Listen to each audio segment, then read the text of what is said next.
What's going on, guys? All right, so I'm gonna talk about this Audi. We've got an Audi A4 S-Line that just came in. It's going from white to Avery, brilliant blue metallic, pretty sure.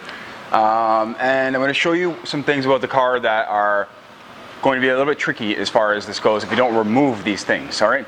So let's go over the car right now. That's the color right there. What I wanna show you, this car has a few scrapes and stuff like that, all right? So what I want to show you is if we don't remove these headlights right here, you want to check that recess out. We've got a pretty serious recess in there. So for the front bumper, you're probably going to want to remove the headlight, almost 100% guaranteed.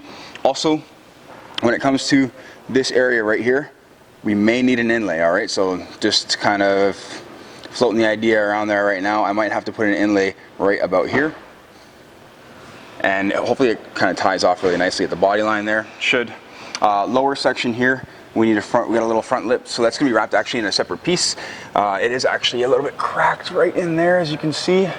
So it's been hit on something. There's a bit of a gap there. You can see that between the plastics before I even take this part, and it runs pretty far under, all right? So we're gonna have to wrap pretty far underneath as far as the front bumper goes. Now, this hood comes down pretty far, as you can see right here. The hood, the actual edge of the hood is right here. Now, when you lift the hood, it actually gives us access to the pillars, which is actually super nice. So we don't even have to loosen a fender. So let's actually just lift the hood up.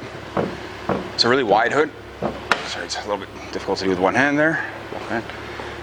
But yes, it gives us access to the pillars, all right? So this car was just washed. So we can actually pull this back a little bit. The hood actually comes to like right here, but I'm gonna wrap right down behind this rubber and everything. We're going to remove the sills. Mirrors are not too bad. There's going to have to be probably an inlay on the inside piece. I could probably do it in one piece, but it's better to sometimes do it in two. Yeah, I guess I didn't really do that great of a cleaning job. Must have missed a spot right there. Again, this little trim piece right here, it actually runs right down the lower rocker panel. So it's actually kind of tricky. If we don't remove that, it's going to be really hard to work around. Not only that, but there's a couple of things here. So if you know, as you notice, the lower rocker panel is actually textured. It's painted, so it will stick as long as we're thorough in squeegeeing out the air. On top of that, if we step back and we take note, the entire pillar and quarter panel are connected all the way through down the whole rocker panel, all as one piece, all right?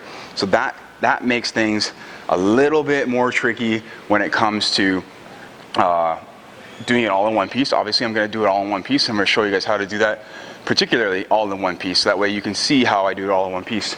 There's just a really small trick to it, nothing crazy. On top of that, so this car has our awesome antenna. I love these ones.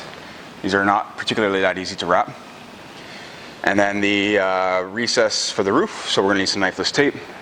As you can see, there's no drip sill.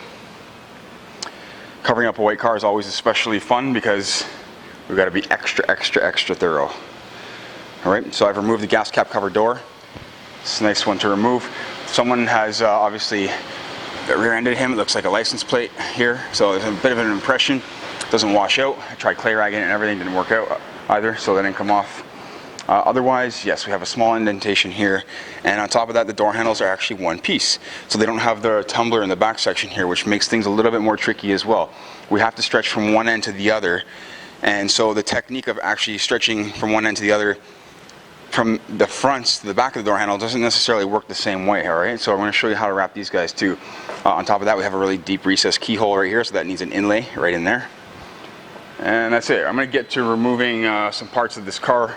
I've already removed these guys right here, but I'm going to show you how to remove more parts on the car. I'll show you how to remove those too. Those actually pop off in like 3 seconds. I will show you how to remove more parts on the car. That way you can see how it's done. I will put them back on and just remove them for you for the videos. Anyways, guys, stay tuned for what this is going to be wrapped in. I think it's going to look super amazing, really nice, really vibrant color.